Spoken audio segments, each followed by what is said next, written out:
ولما بلغ أشده آتيناه حكما وعلما وكذلك نجزي المحسنين। আর সে যখন পূর্ণ যৌবনে উপনীত হলো, আমি তাকে হিকমত আর জ্ঞান দান করলাম, এবং এইভাবেই আমি ইহসানকারীদের প্রতিদান দিয়ে থাকি।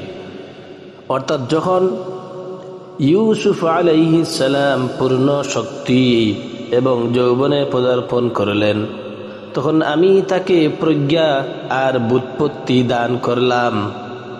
শক্তি আর যৌবন কোন বয়সে অর্জিত হলো, এই সম্পর্কে তাফসীর বিদগণের বিভিন্ন উক্তি রয়েছে।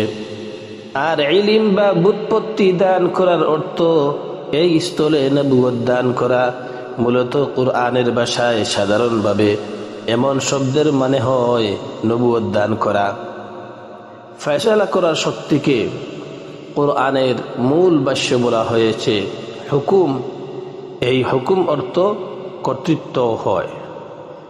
আমি ইহসানকারীদেরকে এমনভাবে প্রতিদান দিয়ে থাকি, উদ্দেশ্য হলো নিশ্চিত ধ্বংসের কবল থেকে মুক্তি দিয়ে রাজত্ব এবং সম্মান পর্যন্ত পৌঁছানো ছিল ইউসুফ আলাইহিস সালামের সদাচরণ।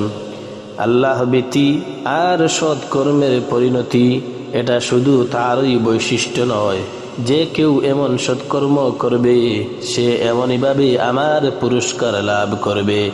সুতরাং যেভাবে আমি ইউসুফ আলাইহিস সালামকে বিভিন্ন ঘাত প্রতিঘাত পার করে সফলতা দিয়েছি, তেমনি আপনাকেও হে মুহাম্মদ সাল্লাল্লাহু আলাইহি ওয়াসাল্লাম আমি আপনার কওমের মুশরিকদের শত্রুতা থেকে নাজাত দেব এবং আপনাকে জমিনে প্রতিষ্ঠিত করব। সে যখন পূর্ণ যৌবনে উপনীত হলো, তখন আমি তাকে প্রজ্ঞা আর জ্ঞান দান করলাম। আর এইভাবেই আমি সৎকর্ম পরায়ণদেরকে পুরস্কৃত করে থাকি, অর্থাৎ নবুয়ত অথবা নবী হওয়ার পূর্বের জ্ঞান আর বিচার ক্ষমতা। وراودته التي هو في بيتها عن نفسه وغلقت الأبواب وقالت هيت لك قال معاذ الله إنه ربي أحسن مثواي إنه لا يفلح الظالمون। আর যে মহিলার ঘরে সে ছিল, সে তাকে কুপ্ররোচনা দিল এবং দরজাগুলো বন্ধ করে দিল আর বলল, এসো। সে বলল, আল্লাহর আশ্রয় চাই, নিশ্চয়ই তিনি আমার মনিব, তিনি আমার থাকার সুন্দর ব্যবস্থা করেছেন, নিশ্চয় জালিমগণ সফল হয় না। অর্থাৎ যে মহিলার গৃহে ইউসুফ আলাইহিস সালাম থাকতেন, সে তার প্রতি প্রেমাসক্ত হয়ে পড়ল এবং তার সাথে কুবাসনা চরিতার্থ করার জন্য তাকে ফুসলাতে থাকল।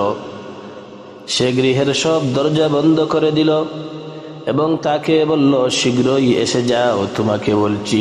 হাই তালাক শব্দের এক অর্থ আমার কাছে এসো তোমার কাজ সম্পাদনের জন্য, দ্বিতীয় অর্থ হলো আমি তোমার জন্য প্রস্তুত। এই মহিলা ছিল আজিজে মিশরের স্ত্রী, কিন্তু এই স্থলে কুরআন আজিজ পত্নী এই সংক্ষিপ্ত শব্দ ছেড়ে যার গৃহে সে ছিল এই শব্দ ব্যবহার করেছে। এতে ইঙ্গিত করা হয়েছে ইউসুফ আলাইহিস সালামের গুনাহ থেকে বেঁচে থাকা, এবং এই কারণে আরো অধিক কঠিন ছিল তিনি তারই গৃহে তারই আশ্রয়ে থাকতেন। তার আদেশ উপেক্ষা করা ইউসুফ আলাইহিস সালামের পক্ষে সহজসাধ্য ছিল না। আর এই জন্যই ওই সমস্ত লোকদেরকে কিয়ামতের দিন আরশের ছায়ায় স্থান লাভ করবে বলে সুসংবাদ দেওয়া হয়েছে, যারা সুন্দরী ধনী মহিলার কুপ্রস্তাবে সাড়া না দিয়ে আল্লাহকে স্মরণ করে এবং তাকে ভয় করে বলে ঘোষণা দেয়। রাসূলুল্লাহ সাল্লাল্লাহু আলাইহি ওয়াসাল্লাম বলেন, 7 শ্রেণীর লোকদেরকে আল্লাহ তাআলা আরশের নিচে ছায়া দেবেন। এর মধ্যে ওই ব্যক্তির উল্লেখ করেছেন যাকে কোনো দৈত্য পদস্থ সুন্দরী মহিলা খারাপ কর্মকাণ্ডের আহ্বান জানালে সে আল্লাহকে ভয় করে ঘোষণা দিয়ে তা হতে দূরে থাকে। এর বাহ্যিক কারণ ঘটে এই যে ইউসুফ আলাইহিস সালাম যখন নিজেকে চতুর্দিক থেকে বেষ্টিত দেখলেন, তখন নবী সুলভ ভঙ্গিতে সর্বপ্রথম আল্লাহর আশ্রয় প্রার্থনা করলেন। তিনি শুধু নিজ ইচ্ছা এবং সংকল্পের উপর ভরসা করেননি। এটা জানা কথা, যে ব্যক্তি আল্লাহর আশ্রয় লাভ করে তাকে কেউ বিশুদ্ধ পথ থেকে বিচ্যুত করতে পারে না। গুনাহ থেকে বাঁচার প্রধান অবলম্বন হলো আল্লাহর কাছে আশ্রয় চাওয়া। তিনি নবী সুলভ বিজ্ঞতা আর উপদেশ প্রয়োগ করে স্বয়ং সেই মহিলাকে উপদেশ দিতে লাগলেন।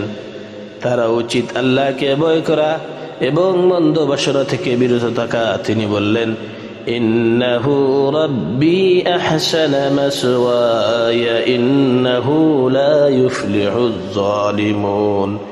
তিনি আমার পালনকর্তা, তিনি আমাকে সুখে রেখেছেন। মনে রেখো, অত্যাচারীরা কল্যাণ প্রাপ্ত হয় না। বাহ্যিক অর্থ এই যে তোমার স্বামী আজিজে মিশর আমাকে লালন পালন করেছেন, আমাকে উত্তম জায়গা দিয়েছেন, অতএব তিনি আমার প্রতি অনুগ্রহকারী, আমি তার ইজ্জতে হস্তক্ষেপ করব না। এটা জঘন্য অনাচার, অথচ অনাচারীরা কখনো কল্যাণ প্রাপ্ত হয় না। এইভাবে তিনি যেন স্বয়ং সেই মহিলাকেও এই শিক্ষা দিলেন। আমি কয়েকদিন লালন পালনের কৃতজ্ঞতা যখন এতটুকু স্বীকার করি, তখন তোমাকে আরো বেশি স্বীকার করা দরকার। এই ব্যাখ্যা অনুসারে সমস্যা হলো, এখানে ইউসুফ আলাইহিস সালাম আজিজে মিশরের শিয়রব শব্দটি ব্যবহার করেছেন। সম্ভবত এর কারণ এখানে রাব্বি বলে সাইয়্যিদি বা আমার মনিব বোঝানো হয়েছে। তখন সাধারণ নিয়মানুসারে তা ব্যবহার করার ব্যাপক প্রচলন ছিল। এর দ্বারা বাহ্যিক নিয়ামতের মালিক বোঝানো উদ্দেশ্য।